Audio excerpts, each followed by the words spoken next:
We get the point? Okay. So the reason that this is important is because you need to understand the question. Find a sine equation. They didn't say sinusoidal, they said sine. If they say sinusoidal, can be sine or cosine. Okay?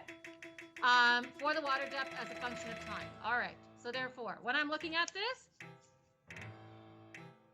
is my graph. How do I know?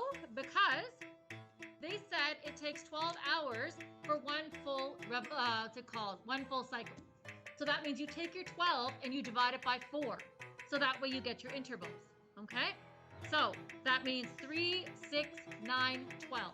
So I've got my quarter intervals. Whatever your full rev period is going to be, you always divide it by 4. Okay? So we start at midnight.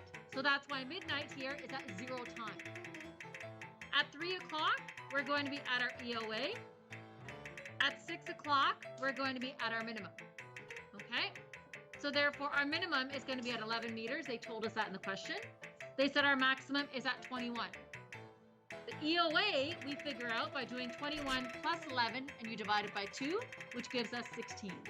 So therefore, you need to have these middle points. If you do not have the middle points, you will 100% lose marks on your graph.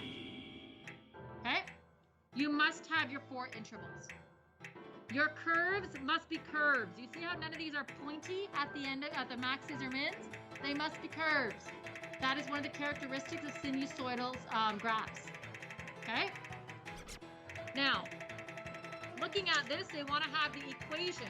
In order for me to have the equation, you need to have the amplitude. What's my amplitude here? 5. Good. What is my period? 12. Okay. What else do I need? Period. I need my phase shift.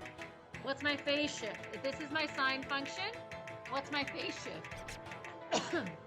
Pardon? 9 what? 9 to the right, to the left, what? You went 9 to the right, and that's how you got this graph? This is your sine graph. What did you do to your